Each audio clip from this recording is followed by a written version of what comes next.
students, for our next assignment, we're going to be talking about trade policy. You're going to start with this cartoon from J.S. Pugh titled, "He Has One Medicine for All Ills." There's quite a bit of stuff going on in this cartoon, many of which you're not going to understand. But this is President William McKinley. He's the one in our last assignment about bimetallism became president. And he's holding something called a tariff. How does he appear to be treating that tariff? What is he acting like it is? It says here at the bottom, he has one medicine for all ills. How might this be related to something being debated today? This will be, I'll go ahead and say, maybe difficult for you to answer on your own. You might have to come back to this after learning more about what a tariff it is. So you can at least generate a question on your own about the document. Now we're going to talk about what tariffs are. You're going to read this explanation from this economist right here and tell me what a tariff is and what two things they're used for. Most importantly, right here, a tariff, simply put, is a tax levied on an imported good. Taxes, money we go to the government, and a good that's imported, a thing that's imported, is a product that's made in another country. For instance, a car made in Japan that's brought to America is imported. And the tax on that is called a tariff. There's two things that they're used for. Tariffs are one of the oldest trade policy instruments, with their use dating back to at least the 18th century. Historically, the main objective of a tariff was to raise revenue. Think about that. Revenue, who collects the tax, the tariff, is the government. Before ratifying the 16th Amendment in 1913 and formally creating the income tax, the U.S. government raised most of its revenue from tariffs. So one of the most important parts of a tariff is that it raised money for the government. Even so, the main purpose of a tariff these days tends to be about protecting particular domestic industries from foreign competition, alongside raising revenue. Let me work you through this exercise real quick. So let's say you're going to go buy a new car, and there's a car that's made in America that costs $25,000, and a similar car that's made in Mexico that only costs $22,000. Which car are you likely to buy? Probably the less expensive one. If we then put a tariff on that car made in Mexico when it comes into America, that's going to raise the price, say, from $22,000 to now $28,000. That means the car that was made in America is now cheaper. By doing so, we're making people buy more products made in America, and that's good because it helps protect American businesses. Those would be our domestic industries. We want to protect American businesses because American businesses hire American workers. If American workers are working, that's good for our country. For our contemporary policy research, we're going to be talking about Donald Trump's different approaches to trade. While campaigning, he complained about trade that America has. He complained about trade with China, and he complained about something called NAFTA. We're going to learn about the renegotiation of NAFTA. NAFTA stands for the North American Free Trade Agreement. NAFTA was negotiated in the 90s. It is a trade agreement that allows goods to go from country to country without trade restrictions. So something can be made in Canada and sold in America without a tariff, or made in America and sold in Mexico without a tariff. President Trump was not a big fan of this, and his administration renegotiated the agreement, and it's something called the US-Mexico-Canada Agreement, or USMCA for short. It was negotiated in the fall of 2018 and signed into law last year. You're going to read this article to learn more about. You're going to listen to this article, and you're going to try and figure out what the problem was, what people thought NAFTA was doing to American jobs. You're going to tell me what President Trump created to replace it.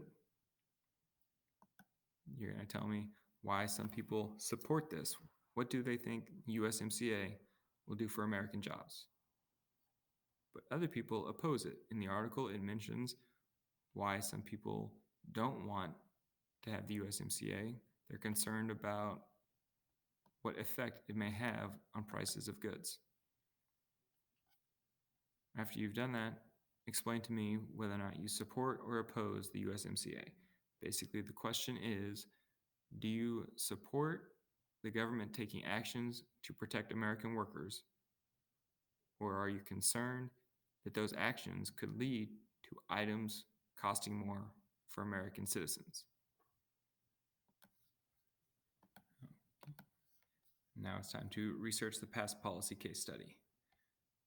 Go to open the web page, and we're going to study House Resolution 379. That was titled An Act to Provide Revenue for the Government and to Encourage the Industries of the United States. It was known as the Dingley Tariff. Be it enacted by the Senate and House of Representatives of the United States of America and Congress assembled, that on and after the passage of this act, unless otherwise specifically provided in this act, there should be levied, collected, and paid upon all articles imported from foreign countries and mentioned in the schedules herein contained, the rates of duty, which are by the schedules and paragraphs respectively prescribed, namely. You can go to this link and see all of the details, but you just need to understand that this rate of duty is a tariff. I'm answering for you. House Resolution 379 would create a tariff. If you're interested, you can go see all of the different parts of the bill, how much specifically the tariff is going to be on castor oil, 35 cents per gallon. But I'm going to assume that you don't want to go through all of these pages just to find out specifically that fusible animal is 25 percentum ad valorem. We'll just get back to studying the debate. Now we need to study the historic context, the history of tariffs in the United States. We need to understand that trade policies have been debated throughout our history as a country. The first tariffs were passed by the administration of George Washington in 1789. President George Washington and Treasury Secretary Alexander Hamilton supported tariffs as a way to protect the new American infant industries. Read the rest of this paragraph and find out for me what has been the debate over tariffs in the past. Have we created them and kept them, or have they come and gone? Section 1 guiding question. Why do some people believe the government should use protective trade policy? We're going to read a speech by Congressman Walter Evans. Walter Evans said, "This bill is very simple in its objects. They are fully and accurately stated in the title. They are first, to provide revenue for the government, and second, to encourage the industries of the United States. I am in favor of increased revenue, but I still more insist upon protection.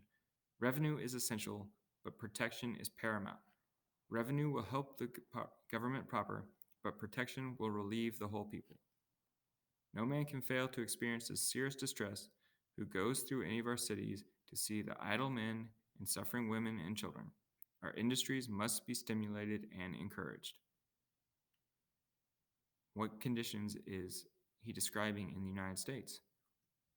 Are workers out of work? Is that causing families to suffer? If the government were to look around and see that workers are unemployed, should something be done? The bill will put into forceful activity the doctrine of the Republican Party, which stands that there shall be encouragement given to the industries of the people of the United States. Our people are without work. Enforced idleness is the greatest calamity that can come to an industrious population. Without these jobs, what's happening to our country? It's a calamity. We impose the tariff duty on foreign article in order to give our home people a chance to make what we need. When a product of foreign growth or manufacture attempts to find a market in the United States, is required to pay a price for that privilege. This is what we call protecting and stimulating American industries, and what our Democratic friends call taxing them to death. What is Mr. Evans saying as the reasons that we should enact certain trade policies? Who does he think we should be trying to help? How does that evidence matter today when we're discussing USMCA? For our cartoon, we're going to look at the political party platform from 1888. Principles of the Republican Party: protective tariff, protection to our trades and industries, protection to our farms and mines. What is the goal of their political party, according to this? What are we protecting in our country? Farms, mines, trades, industries, our factories. Think about how that would be related to today's debate over the USMCA. Sorry, we're going kind of quick. Why do people oppose using tariffs? We're going to read a speech from Patrick Henry,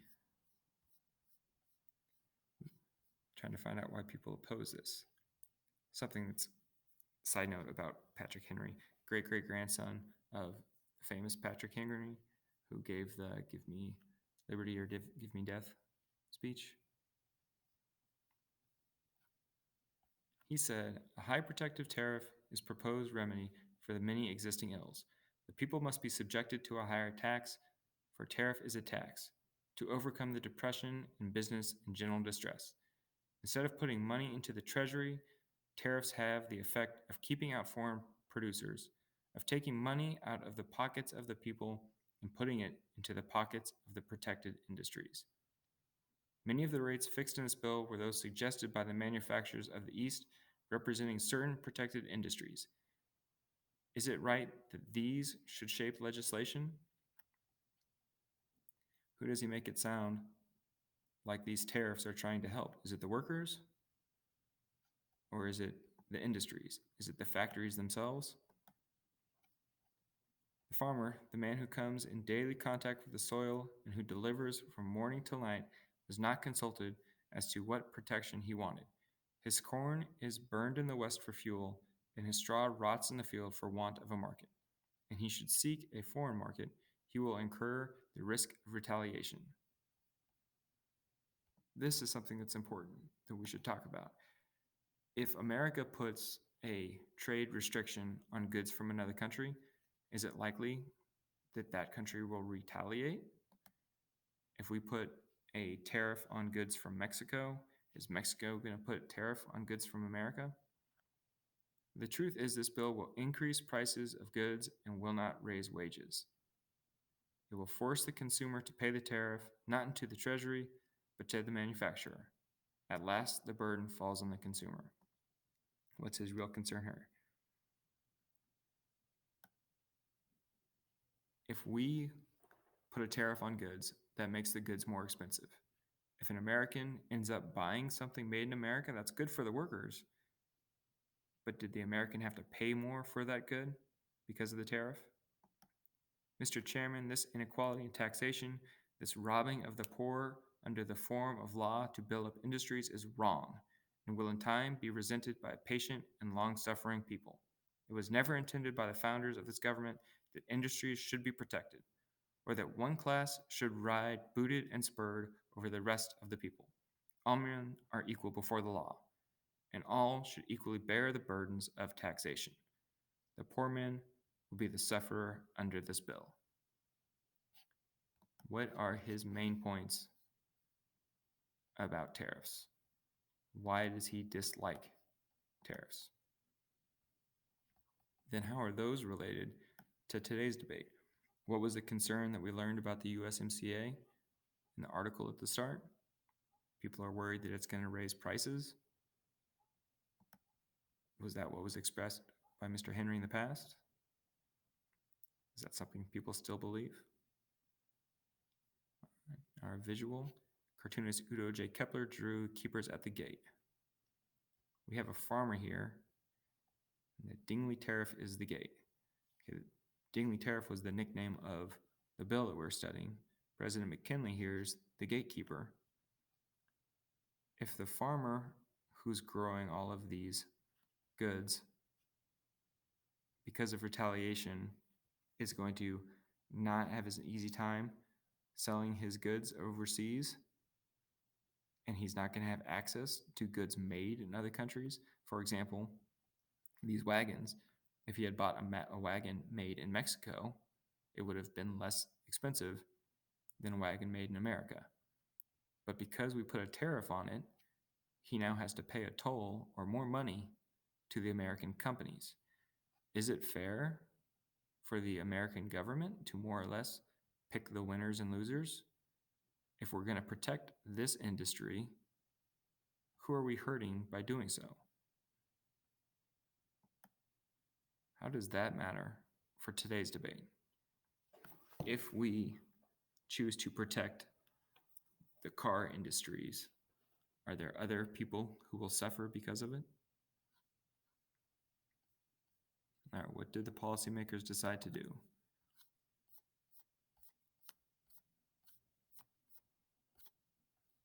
It was passed, known as the Dingley Act of 1897. It was the longest tariff in U.S. history. Workers were out of work. They believed that they needed protection from foreign competition, so politicians passed the bill. It averaged 47% for 12 years. It didn't last too terribly long, even though it was the longest tariff in U.S. history. In 1909, it was replaced by the Payne-Aldrich Tariff Act. So consequences of that decision: did we protect American workers? Well, we tried to, but what did we force American citizens to do? Okay, what's similar between our two policy debates? In both cases, we're talking trade policy, correct? In the past, we were debating, starts with a T, ends with ARIF. And today we're debating the USMCA, free trade agreement. So while creating your policy advice, you need to consider who should the government be looking out for. If you believe we have an obligation to protect American workers, to save American jobs, you're going to support the USMCA. But if you're worried about this leading to goods costing more for consumers, you're going to oppose it. Hopefully that all makes sense. Don't forget, at the very end, to grade yourself and then try for extra credit if you want it.